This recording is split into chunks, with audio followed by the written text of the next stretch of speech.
Mientras yo estaba hospitalizada, mi hijo me ignoró y mi nuera presumió una cena en mi propia casa. Por fin un día sin la reina del drama. Lo que no imaginaban era que después, esta misma reina del drama firmaría la venta de lo que creían haber tomado y convertiría su banquete en una verdadera pesadilla. Me alegra que estés aquí. Si estás viendo este video, dale like, suscríbete al canal y cuéntame en los comentarios desde dónde escuchas mi historia de venganza. Quiero saber hasta dónde ha llegado. Las luces fluorescentes del pasillo del hospital zumbaban como insectos furiosos mientras yo revisaba las redes sociales desde mi camilla. Palpitaciones, me dijo el médico, causadas por el estrés. A mis 63 años, al parecer mi cuerpo decidió que ya no podía seguir fingiendo que todo estaba bien. La notificación apareció justo cuando una enfermera revisaba mi suero. Mariana me había etiquetado en una foto. Qué detalle tan considerado de mi nuera recordarme en plena emergencia médica. Toqué la pantalla esperando quizá un mensaje de pronta recuperación. En lugar de eso, encontré una cena familiar perfectamente montada. Diego, mi hijo, sonriendo desde la cabecera de mi antiguo comedor. Mariana, radiante en la silla que antes era mía. Cristina, mi nieta de 12 años, riéndose de algo fuera de cámara. ¿Estaban en mi casa? Bueno, técnicamente ahora era de ellos. Disfrutando lo que parecía una comida casera elaborada, el pie de foto me apretó el pecho más que cualquier palpitación. Por fin un día sin la reina del drama, la cena familiar es mucho más tranquila. Bendecidos, familia, cero drama. Ya tenía 47 me gusta. Mi cuñada Norma hasta había comentado con emojis de risa y llanto. Me quedé mirando esa pantalla un minuto entero, dejando que la realidad me golpeara. Mientras yo estaba en urgencias, sola, ellos celebraban mi ausencia, no preocupados, no angustiados, celebrando. La enfermera regresó con los papeles de alta. ¿Su hijo vendrá a recogerla, verdad? Miré la hora de la publicación de Mariana. 20 minutos antes, justo cuando el hospital debió llamar a Diego. Él sabía perfectamente dónde estaba. Eligió la cena familiar en su lugar. En realidad, dije con la voz sorprendentemente firme, pediré un taxi.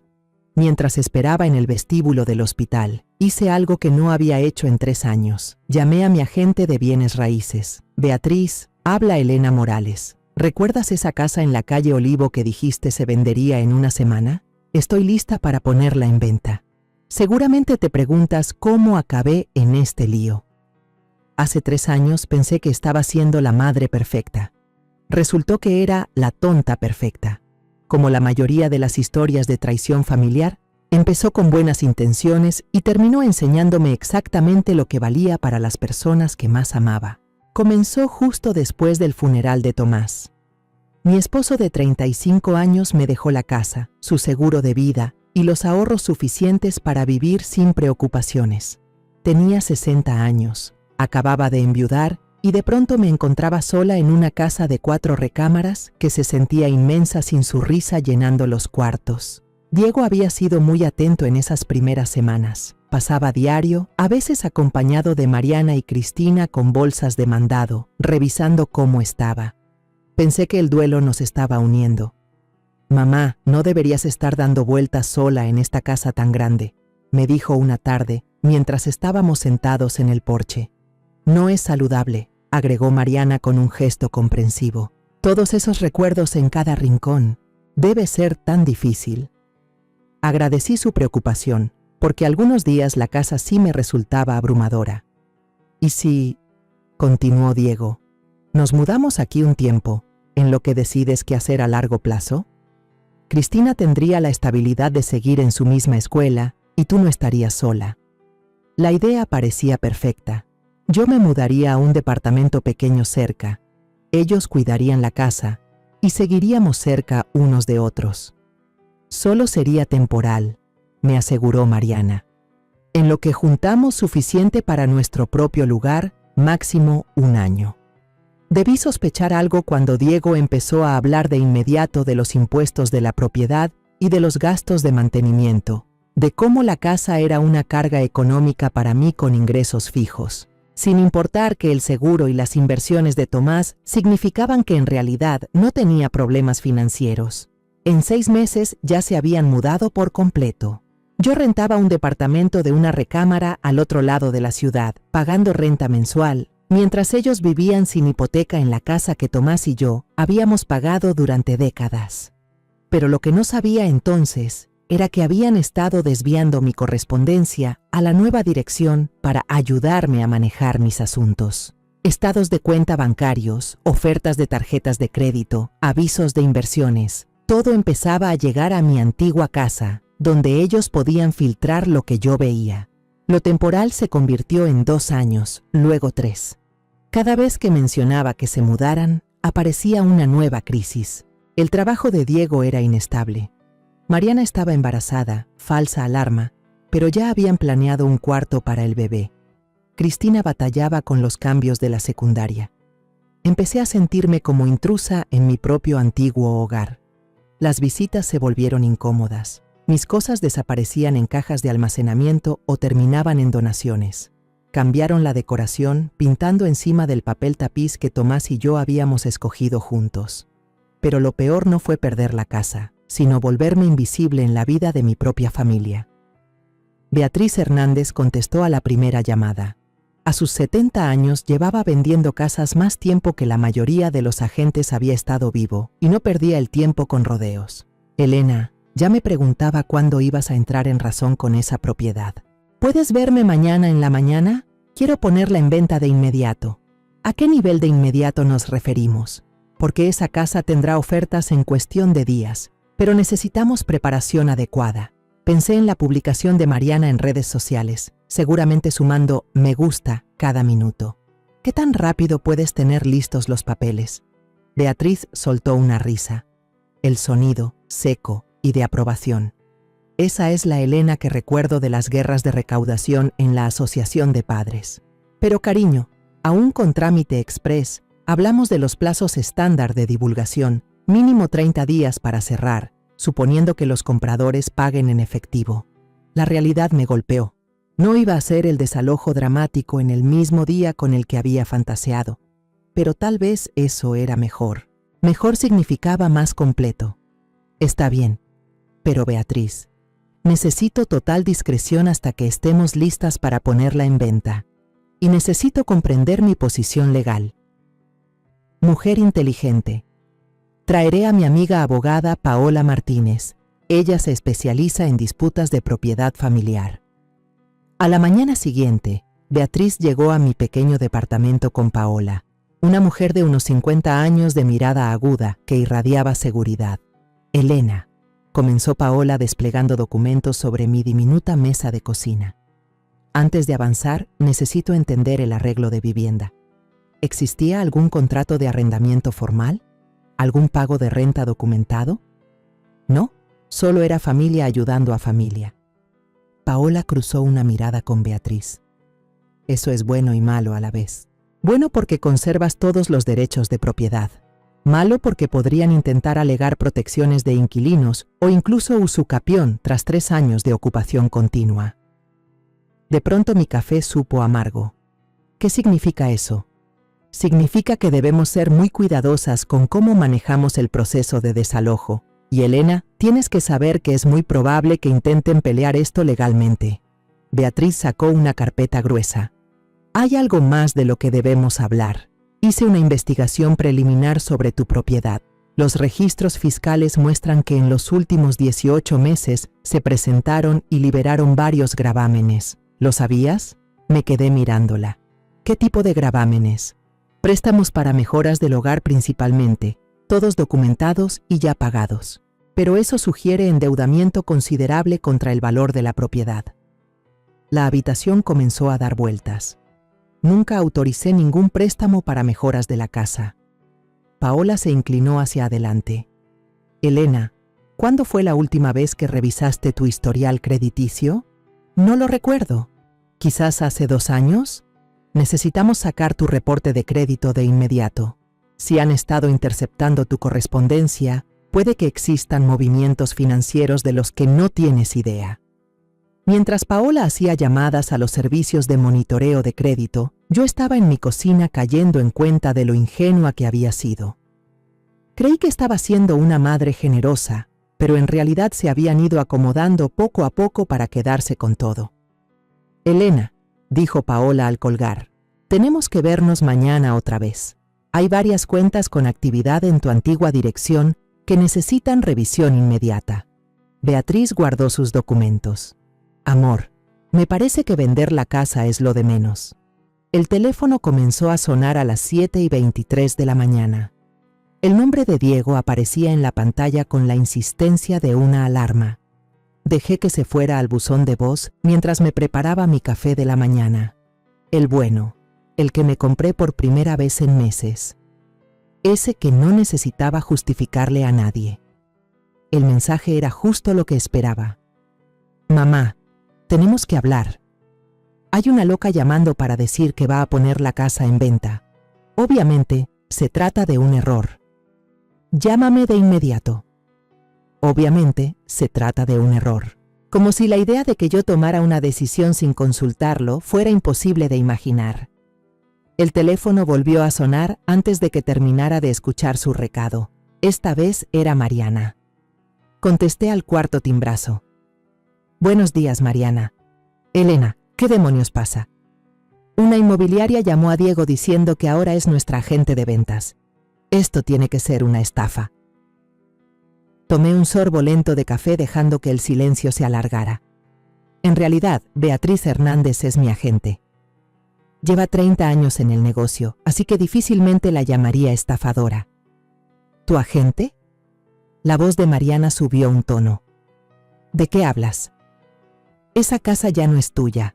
Nosotros hemos vivido aquí 3 años. Vivir ahí sí, ser dueños no. La escritura sigue estando a mi nombre, Mariana. Siempre lo ha estado. Hubo otro silencio, pero con un matiz diferente. Casi podía escuchar cómo su mente trataba de hilarlo todo. Pero hemos estado manteniéndola. Hemos invertido dinero en mejoras. Pintamos todo el piso de arriba. Con la pintura que yo pagué, le recordé. Igual que la lavadora nueva, la reparación del techo y cada recibo de luz, agua y gas de los últimos 3 años. La voz de Diego se escuchó por el altavoz. Al parecer ya me tenían en altavoz. «Mamá, esto es una locura. No puedes simplemente vender nuestra casa por detrás de nosotros». Nuestra casa. Esa frase me golpeó como una bofetada. Dejó de ser nuestro hogar cuando empezaste a festejar mi ausencia en redes sociales. ¿De qué hablas? La voz de Mariana otra vez, pero debajo de la confusión se notaba la culpa. Por fin un día sin la reina del drama. ¿Te suena? Eso publicaron mientras yo estaba en urgencias ayer. Y por cierto, no te preocupes. Vi la foto. Todos se veían muy contentos de librarse de mí. La línea se quedó en silencio. De fondo escuché a Cristina pidiendo ayuda para encontrar su tarea de matemáticas. Cuando Diego por fin habló, su voz ya no tenía ese tono indignado. «Mamá, esa publicación no era sobre ti». «Claro que no lo era». Dejé mi taza de café sobre la mesa con toda la calma del mundo. Igual que todas esas veces que estabas demasiado ocupado para devolverme las llamadas y tampoco eran sobre mí. Igual que olvidarse de mi cumpleaños el mes pasado tampoco era sobre mí. No olvidamos tu cumpleaños. Me felicitaron en Facebook 2 días tarde, que es más o menos el nivel de interés que ya me esperaba. Pero lo que de verdad me molestó fue otra cosa. El informe de crédito que Paola me mostró ayer estaba mucho peor de lo que yo había dicho. Mientras jugaban a la casita con mi propiedad, también jugaban al banco con mi identidad.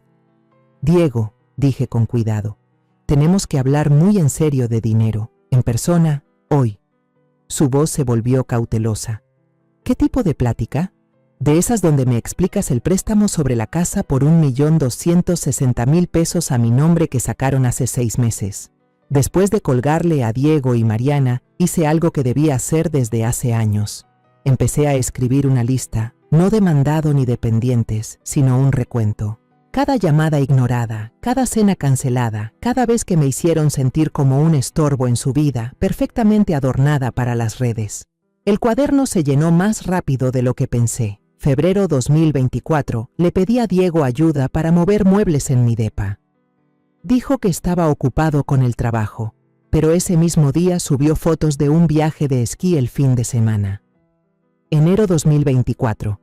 Me invitaron a la obra escolar de Cristina. Mariana se olvidó de guardar mi asiento. Me quedé parada atrás mientras desconocidos ocupaban sillas vacías. Diciembre de 2023, la mañana de Navidad en su casa. Llevé regalos para todos. Ellos me dieron una vela aromática de la liquidación de la farmacia. Todavía traía la etiqueta de rebaja, pero lo que encontré en línea fue lo que de verdad me abrió los ojos. Revisando 3 años de publicaciones en redes, algo que nunca me había detenido a hacer antes, descubrí un patrón que me revolvió el estómago. El Instagram de Mariana parecía un escaparate de felicidad familiar, con cientos de fotos de Diego y Cristina, vacaciones de las que jamás me enteré, cenas a las que nunca me invitaron, fiestas de cumpleaños donde mi ausencia era evidente, pero lo que más me golpeaba eran los comentarios. Debajo de una foto en un restaurante, un amigo de la familia preguntó, ¿dónde está la mamá de Diego? La respuesta de Mariana fue, oh, ya no es una persona muy social, prefiere quedarse en casa. Bajo una foto de Navidad, alguien comentó, qué hermosa familia, solo ustedes 3. Mariana volvió a responder, la mamá de Diego está pasando por algunas cosas. Le estamos dando espacio para que se encuentre a sí misma. Como si estuviera atravesando una crisis mental en lugar de ser sistemáticamente excluida de sus vidas. Pero lo peor fue debajo de una foto del cumpleaños número 12 de Cristina el mes pasado, una fiesta de la que no sabía nada hasta ver las imágenes en línea. Alguien preguntó, ¿fue la abuela Elena? Esta vez contestó Diego. Últimamente mamá se ha puesto muy exigente con la atención y la participación. Decidimos que lo mejor era mantener todo pequeño y sin estrés por el bien de Cristina. Exigente con la atención y la participación en la fiesta de cumpleaños de mi nieta. Me quedé mirando ese comentario durante 10 minutos, dejando que esas palabras reacomodaran todo lo que creía sobre los últimos 3 años. No me estaban protegiendo de una casa vacía, se estaban protegiendo de mí. No era la viuda en duelo que necesitaba espacio y apoyo. Era la carga incómoda que tenían que manejar. Cada invitación rechazada que había atribuido a mi propia necesidad, cada reunión familiar incómoda donde me sentía fuera de lugar, no eran imaginaciones mías. Ellos habían trabajado activamente para hacerme sentir no bienvenida en mi propia familia. Pero los hallazgos de Paola en el reporte de crédito seguían atormentándome. El préstamo sobre la casa era solo el inicio. Había tarjetas de crédito que nunca abrí, préstamos personales que jamás firmé y patrones de gasto que mostraban un estilo de vida mucho más allá de lo que yo les proporcionaba. Mi teléfono vibró con un mensaje de Diego. «Mamá, ¿podemos hablar de esto con calma?» «Somos familia», contesté. «Tienes toda la razón, la familia no hace eso». Luego bloqueé su número y llamé a Paola para hablar de presentar cargos penales. La revelación que lo derrumbó todo llegó a las 2:47 de la mañana cuando no podía dormir y decidí seguir el consejo de Paola sobre monitorear mis cuentas en línea. Lo que encontré hizo que las palpitaciones de hace 2 días parecieran un simple cosquilleo. El préstamo con garantía hipotecaria era de 1.250.000 pesos, no el pequeño crédito para mejoras que había imaginado. Pero eso no era nada comparado con lo demás. 3 tarjetas de crédito que jamás abrí, cada una con límites de entre 250.000 y 333.000 pesos. Un préstamo personal por 540.000 pesos que yo jamás había firmado. Tarjetas de tiendas, de gasolina, incluso una cuenta de crédito en una joyería. Todas registraban como domicilio la casa en la calle Olivo. Todas estaban al corriente y en buen estado, con pagos que provenían de una cuenta ligada a esa dirección. Una cuenta que yo nunca abrí. El número de teléfono en cada cuenta era el celular de Diego. Con las manos temblando abrí los estados de cuenta detallados a los que podía acceder en línea. Los cargos dibujaban un estilo de vida que yo había financiado sin saberlo durante más de 18 meses. La membresía de Mariana en un estudio de yoga, 3.600 pesos al mes. El gimnasio de Diego y su entrenador personal, 6.300 pesos mensuales. Las clases privadas de tenis de Cristina, 7.200 pesos al mes, de las que jamás mencionó. Restaurantes desconocidos para mí, miles de pesos cada mes. Compras de ropa de diseñador, tratamientos de spa, escapadas de fin de semana. Y luego encontré los cargos de vacaciones de diciembre de 2023. 144,000 pesos en un resort en México, mientras yo pasaba la Navidad sola porque supuestamente ese año iban a mantener todo discreto. Pero fue el cargo más reciente el que me revolvió el estómago. Una compra en una joyería de 57,600 pesos hecha el mismo día que yo estaba en el hospital. Mientras yo estaba en una camilla con dolores en el pecho, Diego estaba comprando joyas. El rastro de documentos mostraba que habían estado robando mi identidad sistemáticamente durante 18 meses. Pero la redirección del correo llevaba ya 3 años, desde poco después del funeral de Tomás, cuando me habían ayudado, pidiendo que enviaran documentos importantes a su dirección para que yo no me abrumara con tanto papeleo durante el duelo. Cada estado de cuenta, cada oferta de tarjeta de crédito, toda comunicación financiera fue interceptada y filtrada. Habían estado curando lo que yo veía mientras vivían de cuentas fraudulentas abiertas a mi nombre. Imprimí todo, cada estado de cuenta, cada cargo, cada firma falsificada que de algún modo pasó por mía. Para las 5 de la mañana tenía una carpeta tan gruesa que parecía imposible cerrarla, documentando cómo mi hijo y mi nuera habían estado robándome sistemáticamente mientras me hacían sentir agradecida por su atención. Pero había algo más en el reporte crediticio que me heló la sangre. Consultas, múltiples consultas de despachos de abogados, instituciones financieras y algo llamado servicios de evaluación de cuidados para adultos mayores. No solo me habían estado robando, habían estado armando un caso. Beatriz llegó puntual a las 8 de la mañana con café y con Paola Martínez. «Elena», dijo Beatriz al ver mi cara, «¿qué encontraste?». Le pasé la carpeta a Paola. Al parecer, llevo financiando su estilo de vida durante 18 meses sin saberlo. Pero hay más. Paola hojeó los documentos con la eficiencia de alguien que ya había visto eso antes. Robo de identidad, fraude de crédito, falsificación. Elena, esto es delito. Pero estos patrones de consulta sugieren algo completamente distinto. ¿Qué clase de cosa distinta? Han estado viendo abogados especializados en derecho de adultos mayores y asesores financieros. Esto parece preparación para un juicio de tutela. La habitación empezó a dar vueltas. Planeaban declararme incapaz. La línea de tiempo sugiere que sí. La distracción masculina, el fraude financiero, el aislamiento social. Es un patrón de manual de abuso financiero hacia adultos mayores que lleva a procedimientos de curatela. Beatriz asintió con gesto sombrío. La venta de la casa se volvió mucho más urgente, querida. Pero aún más urgente es presentar cargos penales. Si no nos movemos rápido, podrían acelerar sus planes. Mi teléfono no dejaba de sonar en toda la mañana. Diego marcando desde distintos números porque lo había bloqueado. Mariana mandando mensajes cada vez más desesperados. Pero yo ya no era su víctima, y definitivamente tampoco era su boleto de comida. Miré a las dos mujeres. ¿Qué tan rápido podemos poner la casa en venta y presentar los cargos penales? Paola sonrió, y no fue del todo agradable. ¿Qué tal si hoy mismo lo de los cargos y mañana lo de la venta? Se movieron más rápido de lo que esperaba. Al mediodía, Cristina estaba en mi puerta con una maleta. Abuela Elena, por favor no nos dejes sin casa. Mamá dice que vamos a tener que vivir en el carro. Mi corazón se rompió. Usar a mi nieta de 12 años como arma emocional era un nuevo nivel, incluso para ellos. Cariño, pasa. La guié hacia mi sillón pequeño, notando cómo sus padres se habían quedado en el coche. Lo suficientemente cerca para darle instrucciones, pero lo bastante lejos para fingir que no tenían nada que ver. ¿Te mandaron sola?, pregunté suavemente. Cristina asintió, con lágrimas frescas corriendo por sus mejillas.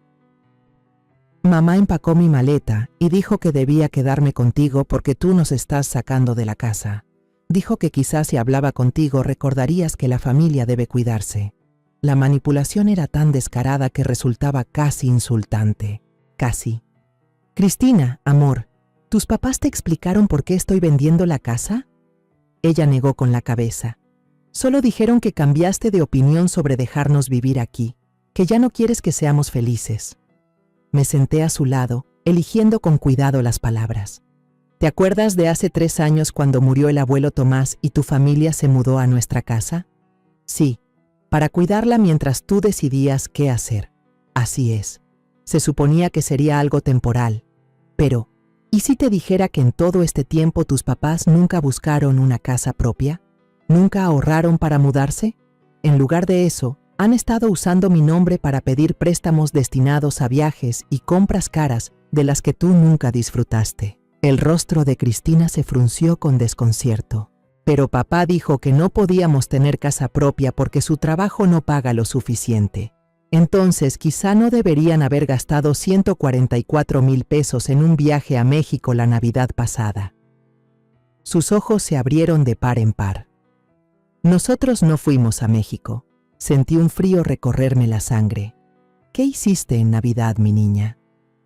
Me quedé con la familia de mi amiga Sofía una semana. Mamá y papá dijeron que tenían que ayudar a unos parientes enfermos, pero que no podían llevarme porque podía contagiarme. Habían abandonado a su hija de 12 años con amigos mientras vacacionaban en México con dinero robado. No eran solo ladrones, eran padres negligentes. Un claxon sonó afuera, la señal de Diego de que la escena debía terminar. Cristina, no vas a quedarte sin hogar, te lo prometo. Pero no puedo permitir que tus padres sigan usando mi nombre para pedir dinero en cosas que no te benefician en nada. ¿Están usando tu nombre? Su voz apenas era un susurro. Me temo que sí. Pero eso no es culpa tuya. Y voy a asegurarme de que estés bien. El claxon sonó de nuevo, con más insistencia. Llevé a Cristina escaleras abajo, sujetando su pequeña mano en la mía. Diego bajó la ventana cuando nos acercamos. Bueno, ¿ya la hiciste entrar en razón, Cristina? Me agaché al nivel de la ventana. Diego, si vuelves a usar a tu hija como herramienta de manipulación contra mí, voy a agregar el cargo de poner en riesgo a una menor a la denuncia penal que presenté esta mañana. Su rostro se puso blanco. ¿Qué denuncia penal? Robo de identidad, fraude de crédito, falsificación. Los 1.944.000 pesos que me han robado en los últimos 18 meses usando cuentas falsas. Mariana se inclinó desde el asiento del copiloto. No hemos robado nada. Ese dinero se usó en gastos de la casa y necesidades de la familia. ¿Necesidades de la familia? Solté una risa sin alegría. Como las clases de tenis que Cristina nunca tomó. Las vacaciones a las que Cristina no fue. Las joyas que compraste mientras yo estaba en el hospital. Estás exagerando, replicó Mariana. Esto es lo que hace la familia. Se apoyan. Tienes toda la razón, dije. Eso es exactamente lo que hace la familia. Se apoyan. No se abandonan en hospitales, no celebran la ausencia del otro, y definitivamente no se roban la identidad para costear lujos mientras dejan a su propia hija sola en Navidad. Abrí la puerta trasera del coche. Cristina, te vienes conmigo. Tus padres tienen que aprender a ser adultos de verdad antes de poder cuidar de alguien. 3 semanas después, la oficina de Paola Martínez parecía un cuartel de guerra. Había documentos legales cubriendo cada rincón y había desplegado lo que parecía un pequeño ejército de asociados para manejar los múltiples casos que estábamos siguiendo. La buena noticia, dijo mientras se ajustaba las gafas, es que tu hijo y tu nuera dejaron un rastro de papeles que haría llorar de alegría a cualquier contador forense. La mala noticia es que este nivel de fraude sistemático sugiere que lo han estado planeando desde mucho antes de lo que creíamos al inicio. Yo estaba frente a ella junto con Cristina, que insistió en venir para entender lo que sus padres habían hecho. Con solo 12 años, asimilaba la verdad mejor que su propio papá a los 38. El patrón se remonta a casi 4 años, continuó Paola. El desvío de correspondencia comenzó justo después del funeral de tu esposo, supuestamente para ayudarte a manejar papeles mientras estabas de luto. Las cuentas fraudulentas aparecieron hace 18 meses, pero la preparación empezó mucho antes. Ese cálculo me revolvía el estómago. Habían usado mi dolor como fachada para una operación de robo a largo plazo. Hay algo más, añadió Paola deslizando un documento hacia mí. Mi investigador indagó en sus antecedentes. No es la primera vez que hacen algo así. El chequeo reveló un patrón que explica muchas cosas. Antes de mudarse conmigo, Diego y Mariana habían vivido con la tía mayor de él, Margarita, durante 2 años. Ella falleció inesperadamente a los 84, dejando su casa a una iglesia en lugar de a Diego. Tras su muerte, los abogados de la iglesia encontraron irregularidades significativas en las cuentas de Margarita, dinero que desapareció en los meses previos a su fallecimiento. Nunca pudieron probar nada de manera concluyente, explicó Paola. Margarita ya mostraba señales tempranas de demencia, así que la familia decidió no seguir con cargos penales. Pero el patrón es claro. Cristina levantó la vista del cuaderno para colorear que le había traído. ¿Por eso nos mudamos contigo tan rápido después de que murió el abuelo? ¿Porque ya no podían quedarse con la tía Margarita? Niña lista. Demasiado lista para su edad, pero lo suficiente para ver patrones que los adultos pasaban por alto. Creo que sí, cariño. Pero lo más preocupante, continuó Paola, es que el registro de consultas en tu historial crediticio muestra que se estaban preparando para la siguiente fase. Varias consultas con abogados de derecho de ancianos especializados en procesos de tutela. Estaban construyendo un caso para que te declararan incapaz. Sonó mi celular. Era Norma. Mi cuñada devolvía la llamada que le había hecho antes. Elena, me dio tanto alivio escucharte. He estado muy preocupada desde que supe de las acusaciones penales.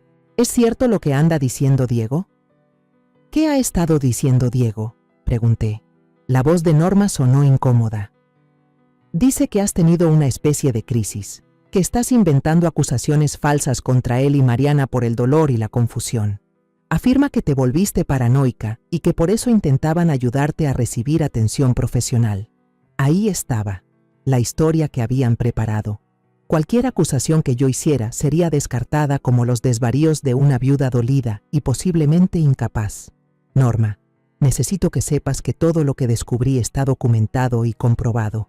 Registros bancarios, firmas falsificadas, cuentas fraudulentas.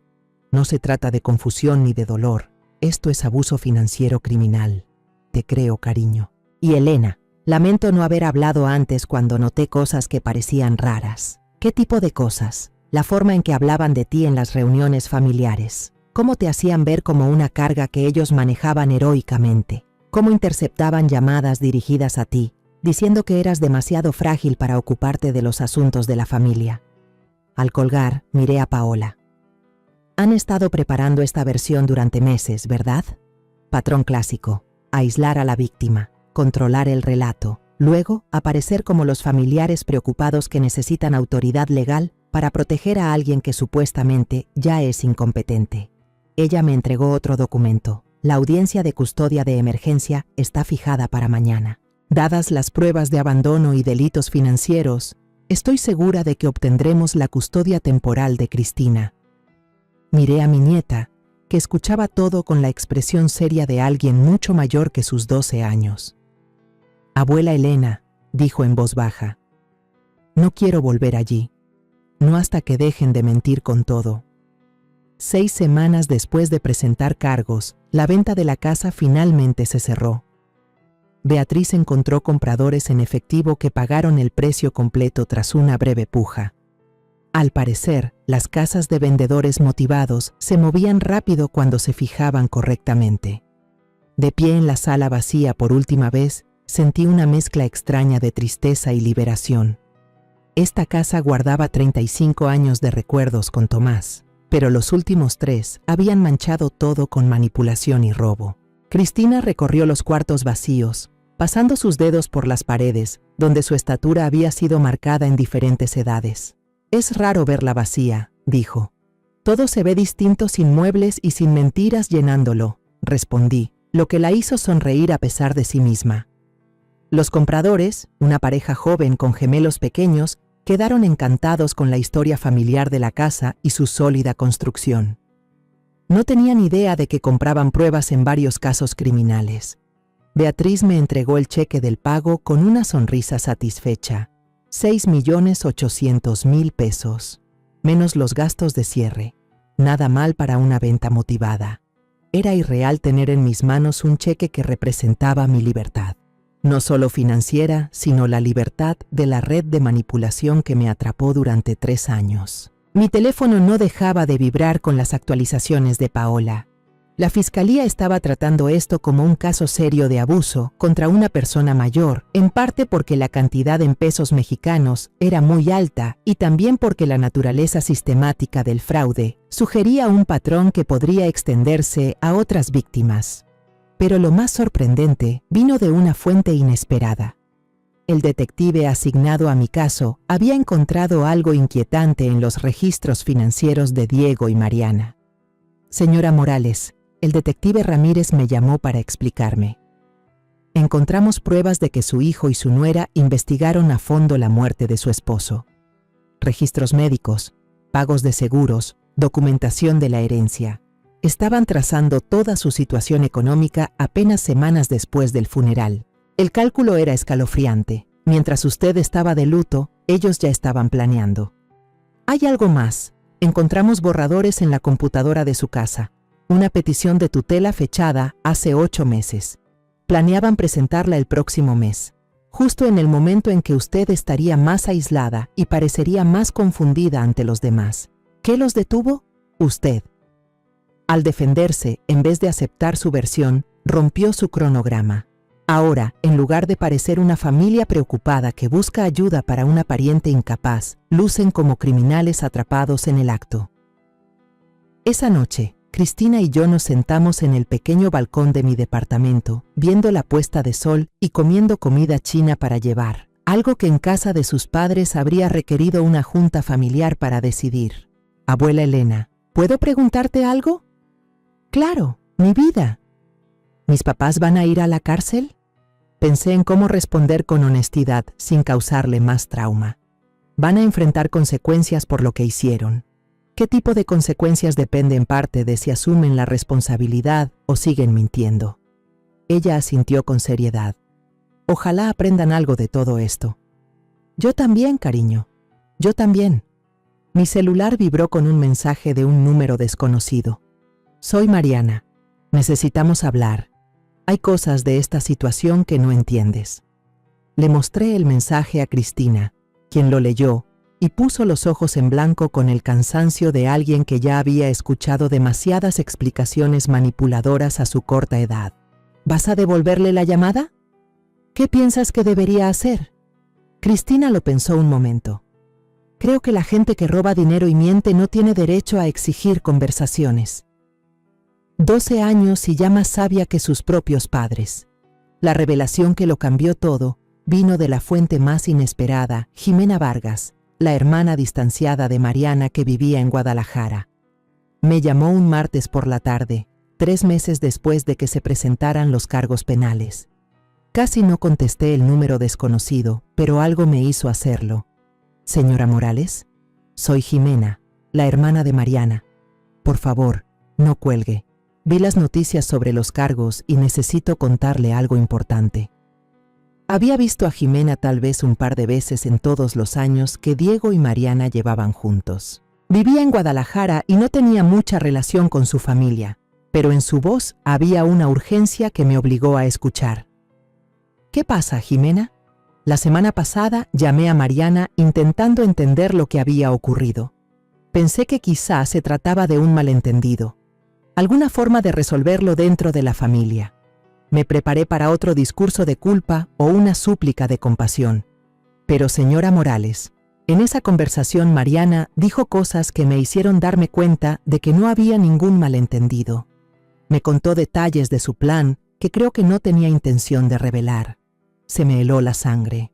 ¿Qué clase de plan? La voz de Jimena temblaba, estaba enojada, sin pensar con claridad. Y mencionó que usted los había obligado a adelantarse al defenderse, que su idea era esperar más tiempo antes de iniciar el proceso de tutela. Pero su comportamiento dramático los había hecho actuar demasiado rápido. ¿Ella admitió estar planeando un proceso de tutela? Más que eso, dijo que llevaban meses consultando con abogados sobre cómo documentar un supuesto deterioro mental suyo. Mencionó grabaciones en las que usted sonaba confundida durante llamadas telefónicas, fotos suyas con aspecto desarreglado en reuniones familiares. testimonios de vecinos hablando de su conducta errática. La naturaleza sistemática de todo me provocó náuseas. Jimena, ¿por qué me cuentas esto? Hubo un silencio largo, porque hace 15 años Mariana hizo algo muy parecido con nuestra abuela. El corazón se me detuvo. La abuela Rosa tenía 82 años, vivía sola, totalmente lúcida, pero tenía dinero, aproximadamente 3.600.000 pesos en ahorros, más su casa. Mariana se mudó con ella para ayudarla tras una caída leve. Al cabo de un año, la abuela estaba en un asilo con diagnóstico de demencia y Mariana tenía poder legal sobre todo. ¿Y qué pasó con el dinero? Desapareció. Todo. Mariana dijo que lo gastó en gastos médicos y de cuidado, pero las cuentas nunca cuadraron. Cuando la abuela murió 2 años después, no quedaba nada. La familia estaba demasiado dolida y culpable para investigar a fondo. La voz de Jimena se quebró. Debí advertirle hace años. Debí decir algo cuando escuché que Diego se había casado con ella. Pero pensé que tal vez estaba equivocada, que quizá era solo una coincidencia. Jimena, ¿estarías dispuesta a dar una declaración jurada sobre lo de tu abuela? Por supuesto. Y señora Morales, hay algo más. Guardé algunos papeles de la abuela después de que falleció. Registros financieros que en ese momento no tenían sentido. Creo que podrían ser relevantes para su caso. Después de colgar, me quedé en la cocina mirando el teléfono. Esto no se trataba solo de dinero ni de propiedades. Se trataba de un depredador que había encontrado el terreno de caza perfecto. Familiares mayores que confiaban en sus parientes y nunca imaginaron ser destruidos de manera sistemática por quienes supuestamente debían cuidarlos. Y lo peor era que Diego y Mariana no eran las primeras víctimas en su lista. El caso que yo pensaba que se limitaba a una traición familiar y a un robo financiero se había convertido en algo mucho más oscuro. Era un patrón de abuso a personas mayores que había destruido al menos 2 vidas y que solo se detuvo por accidente, cuando yo decidí luchar en lugar de aceptar el papel de víctima. Algunas batallas se pelean por dinero, otras por justicia, pero hay luchas que uno emprende porque, si no lo hace, otras personas sufrirán el mismo destino. Para mí, esto se había convertido en las 3 cosas al mismo tiempo. 18 meses después, estoy sentada en la terraza de mi nueva casa en San Miguel de Allende, Guanajuato, viendo a mi nieta construir una casita en un árbol junto con el nieto de mi vecina. El proceso penal concluyó por fin el mes pasado. Diego se declaró culpable de robo de identidad, fraude y abuso a personas mayores a cambio de 2 años de prisión y la restitución total de 2.200.000 pesos. La cantidad final que se comprobó había sido robada tras rastrear todas las cuentas falsas.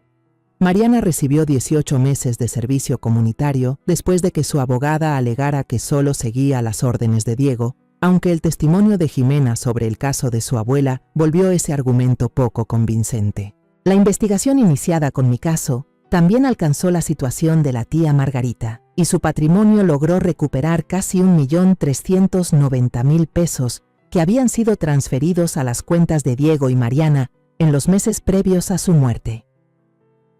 Justicia tardía, pero justicia al fin. El proceso de restitución tardó más de 1 año, incluyendo la venta de artículos de lujo comprados con dinero robado, el embargo de los salarios de Diego en programas de trabajo en prisión y un gravamen sobre cualquier propiedad que pudiera adquirir en el futuro.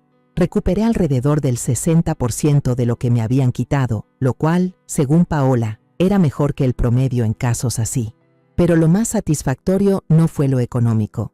Fue ver cómo se derrumbaba la narrativa que ellos habían tejido con tanto cuidado. Cada persona a la que convencieron de que yo estaba perdiendo mis facultades tuvo que enfrentar la realidad. Logré manejar procesos legales complejos, transacciones inmobiliarias y juicios penales. Y esas cosas no las hace alguien incapacitado. Cristina vive conmigo de manera permanente ahora. La audiencia de custodia reveló que Diego y Mariana la habían dejado con amigos o familiares durante largos periodos en al menos 6 ocasiones, incluyendo el viaje a México y varios fines de semana financiados con tarjetas de crédito falsas. La jueza no quedó impresionada con unos padres que prefirieron vacaciones de lujo antes que incluir a su hija en la vida familiar. Aquí está floreciendo. Nueva escuela, nuevos amigos y, sobre todo, adultos que no le mienten ni la usan como herramienta de manipulación contra otros familiares. Está en terapia. Las dos estamos aprendiendo lo que significa construir relaciones honestas después de haber sobrevivido a una red de engaños sistemáticos. La casa que el seguro de vida de Tomás nos compró tiene 3 recámaras, 2 baños y suficiente terreno para que Cristina disfrute la infancia que merece. Ella ha hecho amigas cuyos padres realmente disfrutan tenerme cerca, lo cual fue una revelación después de años de sentirme como una carga indeseada. Ahora soy voluntaria en el Centro Regional de Prevención del Maltrato a Personas Mayores, ayudando a otros a reconocer las señales de alerta de explotación financiera. Es desgarrador lo comunes que son estas historias y lo frecuente que los abusadores sean familiares que se aprovechan de la confianza y el cariño para obtener beneficios económicos. A veces la gente me pregunta si me arrepiento de cómo resultó todo, si desearía haber manejado las cosas de otra manera. La respuesta es sencilla. Me duele haber tardado 3 años en darme cuenta de lo que estaba pasando. Me duele haber permitido su comportamiento aceptando ese arreglo temporal, en lugar de poner límites claros desde el inicio. Pero no me arrepiento de haberme defendido. No me arrepiento de haber rechazado la idea de que yo era exagerada, exigente o incapaz. No me arrepiento de haber protegido a mi nieta de unos padres que estaban más interesados en financiar su estilo de vida que en cuidar a su hija. Lo que tengo ahora es algo que había olvidado que existía. Paz sin disculpas. Una paz real, no la falsa que nace de evitar el conflicto a cualquier precio, sino la satisfacción profunda de saber que me negué a ser víctima de nadie. Diego llama de vez en cuando desde la cárcel, casi siempre cuando quiere algo, dinero para la tienda de reclusos, ayuda con sus apelaciones o que intervenga con Cristina, que rara vez acepta sus llamadas. Mantengo esas conversaciones cortas y cordiales, pero no pretendo que tengamos la relación de antes. Hay confianzas que, una vez rotas por la traición y el robo sistemático, nunca pueden repararse del todo. Mientras termino de escribir esto, Cristina me llama para que vea cómo avanza su casita en el árbol. Ha clavado un letrero en la entrada que dice: Club de Elena y Cristina, prohibido el drama. Niña lista. Aprendió temprano que quienes te llaman dramática suelen ser los que generan todo el drama. Despertar en San Miguel de Allende tiene un sabor distinto. No sé si es el aire fresco que baja de las montañas, el bullicio de los pájaros en la plaza o el olor a pan recién horneado que se cuela desde la panadería de la esquina. Pero cada mañana, cuando abro las ventanas de mi nueva casa, siento que mi vida, después de tantas batallas, me está ofreciendo una segunda oportunidad. Mi nieta Cristina ya se acostumbró a este nuevo ritmo. Va a la escuela caminando, con su mochila colgada y ese aire de independencia que tanto me enorgullece. La veo sonreír con sus amigas, platicando de cosas sencillas, exámenes, juegos, sueños.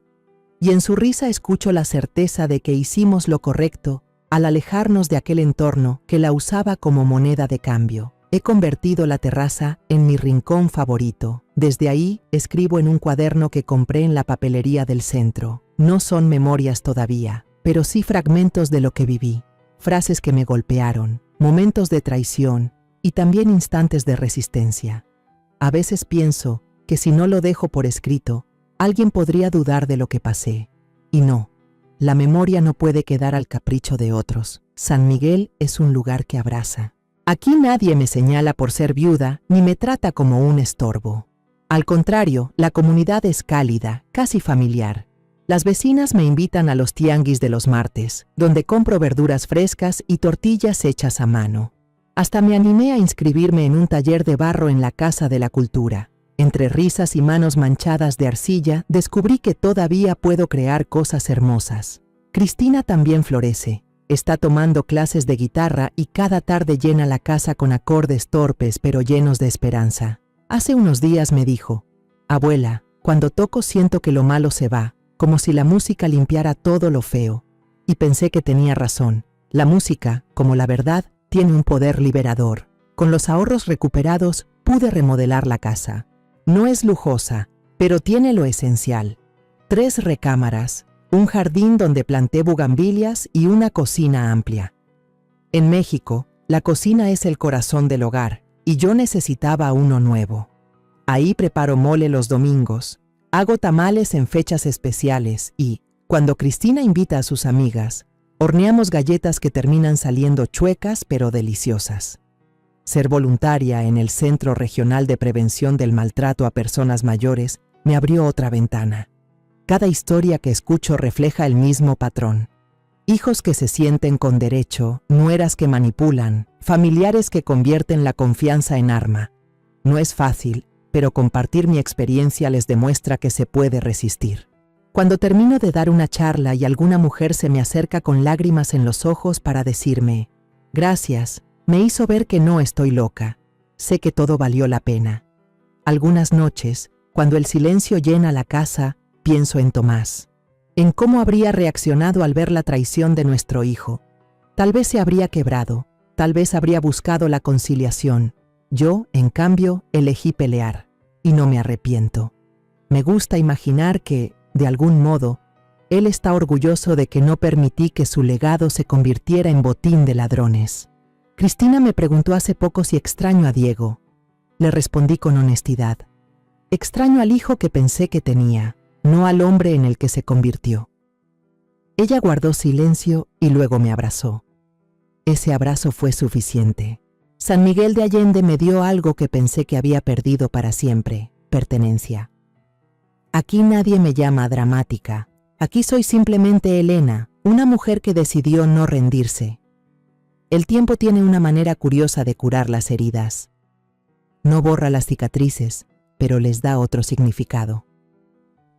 Hoy, al mirar mi reflejo en el espejo del baño, ya no veo a la mujer derrotada que salió del hospital con los papeles arrugados en el bolsillo. Veo a alguien distinta, firme, en paz, con arrugas que cuentan una historia de lucha y resistencia.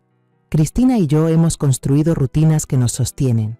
Entre semana, desayunamos juntas pan dulce y café de olla antes de que ella vaya a la escuela.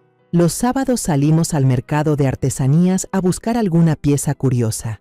Ella siempre termina comprando pulseras de colores, yo cucharas de madera o manteles bordados. Y los domingos, sin falta, caminamos hasta la parroquia de San Miguel Arcángel. No voy por religión solamente, sino porque en sus bancas silenciosas siento que todo lo que sufrí encontró finalmente un lugar de descanso. Hace unos meses recibí una carta de la prisión. Reconocí la letra de Diego de inmediato. Era un intento torpe de reconciliación. Mamá, sé que te fallé, pero todos merecemos una segunda oportunidad. No nos abandones. Doblé la hoja sin terminarla. Lo cierto es que no lo abandoné yo. Fue él quien me dejó a un lado cuando más lo necesitaba. Fue él quien eligió el brillo de una vida falsa por encima del amor verdadero. Guardé la carta en una caja de metal donde tengo los papeles del juicio, no para leerla después, sino para recordarme que algunas personas confunden perdón con impunidad. Mariana, en cambio, me buscó en persona. Llegó una tarde a la puerta de la casa en San Miguel, con un ramo de flores baratas y una voz quebrada. Elena, vine a disculparme. Perdí todo. Diego me dejó de hablar, no tengo trabajo estable y necesito recomenzar. La miré largo rato. Parte de mí quiso cerrarle la puerta, pero entonces pensé en Cristina. No podía enseñarle a guardar rencor como si fuera un tesoro. Abrí la reja y le respondí, acepto tu disculpa, pero el perdón no significa confianza. Eso tendrás que reconstruirlo si es que alguna vez lo logras. Se fue llorando, y yo cerré la puerta con calma. No sentí rabia ni triunfo, solo certeza. Cristina escuchó toda la escena desde la sala. Cuando se fue Mariana, se acercó y me preguntó, ¿por qué la perdonaste, abuela? Le respondí, porque cargar con odio es otra forma de ser prisionera. Pero perdonar no significa olvidar ni dejar de poner límites. Ella me abrazó fuerte. Entonces, ¿podemos estar tranquilas? Sonreí. Sí, ahora sí podemos. Con el tiempo, encontré un propósito nuevo. El centro de prevención donde soy voluntaria me pidió dar talleres sobre cómo detectar señales de abuso financiero en la familia. Al principio, me intimidaba hablar frente a desconocidos, pero descubrí que mi voz tenía peso porque estaba hecha de experiencia real.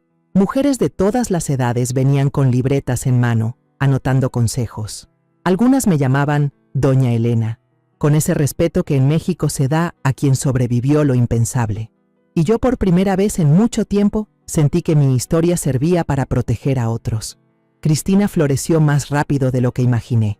Sacó buenas notas, aprendió a tocar canciones completas en la guitarra y hasta se animó a escribir pequeños relatos en la computadora. Una noche, mientras cenábamos enchiladas suizas que ella misma quiso preparar, me dijo: «Abuela, cuando crezca quiero ser abogada, como la licenciada Paola. Quiero defender a gente como tú».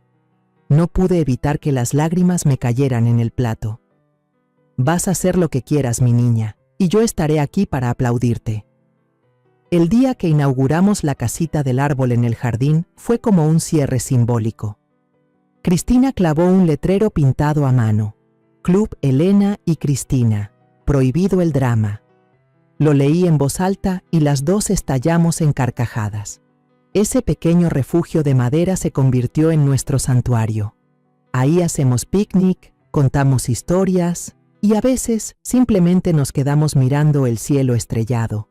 Si algo aprendí en este camino es que la justicia no siempre llega en forma de sentencias o dinero recuperado. La verdadera justicia está en recuperar la voz, en no dejar que otros escriban tu historia. Y sobre todo, en demostrar que incluso cuando una madre o una abuela es traicionada, puede levantarse y volver a empezar. Hoy cierro este capítulo con una paz que jamás imaginé. Tengo una casa llena de risas, un jardín que florece y una nieta que me recuerda cada día que el amor sincero sí existe. No todo final feliz es perfecto. Algunos simplemente son verdaderos, y el mío, después de todo lo vivido, es exactamente eso, verdadero. La historia que contamos es ficticia, pero está basada en algunos hechos reales. Los nombres y lugares han sido cambiados para proteger la identidad de quienes estuvieron involucrados. No contamos esto para juzgar, sino con la esperanza de que alguien escuche y se detenga a pensar: ¿cuántas madres están sufriendo en silencio dentro de su propia casa? Siento verdadera curiosidad. Si fueras tú, en mi lugar, ¿qué harías? ¿Elegirías callar para mantener la paz o te atreverías a enfrentarlo todo para recuperar tu voz? Quiero saber lo que piensas, porque cada historia es una vela que puede iluminar el camino de alguien más. Dios siempre bendice, y yo creo firmemente que el valor nos lleva a días mejores. Mientras tanto, en la pantalla final te dejo 2 de las historias más queridas del canal. Te aseguro que te sorprenderán. Gracias por haberte quedado hasta aquí.